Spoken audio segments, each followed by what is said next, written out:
తిరుగుతూ ఉంటారు కాబట్టి అంతే కదా. ఎందుకు వాళ్ళు ఆయన వెనకాల తిరగకపోతే ఏం చేయాలి? వీళ్ళు ఇంట్లో పడుకోవాలా ప్రాక్టికల్గా? పోనీ వాళ్ళు చెప్పారని జగన్ విన్నటువంటి ఒక్కటి ఉందా? క్వార్టరీ అంటే నేననే పాయింట్ ఇక్కడ పాయింట్ ఏంటంటే, క్వార్టరీ అంటే వీళ్ళ సలహాలు తీసుకోవడం.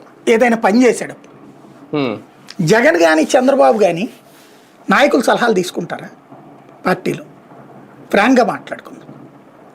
చంద్రబాబు నాయుడు కానీ జగన్మోహన్ రెడ్డి కానీ తన క్వార్టరీలో ఉన్న నాయకులు సలహాలు తీసుకుంటారా? ఎవరైనా వాళ్ళు చెప్పింది వినడమే తప్ప వీళ్ళు చెప్పేది వాళ్ళు వినరా అనేది ఒకటి. మరి ఇంకప్పుడు క్వార్టరీ ఏముందండి? ఇప్పుడు విజయసాయి రెడ్డి క్వార్టరీ సభ్యుడు కాదు ఆ రోజున. ఎందుకని? ఇప్పుడు నేను డైరెక్ట్గా జగన్ దగ్గరికి వెళ్ళలేనండి. విజయసాయి రెడ్డితో కొంచెం నన్ను జగన్ గెలపరండి అని అడుగుతాను. మాట్లాడదామమ్మా అంటారు. 4 సార్లు ట్రై చేసినా అవ్వదు.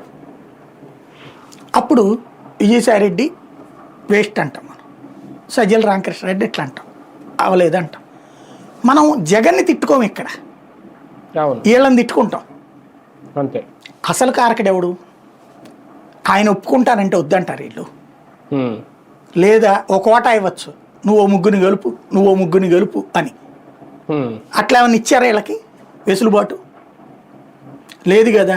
జగను సో నియోజకవర్గంలో మీ వాళ్ళు ఎవరన్నా, నీకు తెలిసిన వాళ్ళు ఎవరన్నా 10 కోట్లు 20 కోట్లు డబ్బులు ఎలక్షన్లో ఖర్చు పెట్టగలిగినోడు ఎవడన్నా ఉంటే చూడబ్బా అన్నాడు అనుకోండి. అప్పుడు వీళ్ళు వెళ్ళి, అది కూడా ఏంటి, జగన్ దగ్గరికి ఏ పేరు రాకపోతే అప్పుడు వీళ్ళు అరేంజ్ చేయాలి.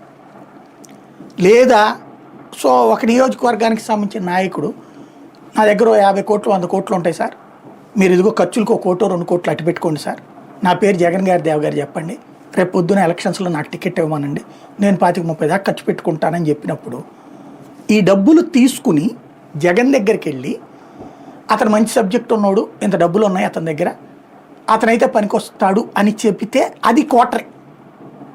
పని చేయించి పెట్టడం, చేయించి పెట్టి వాళ్ళ డబ్బులు సంపాదించుకోవడం కదా.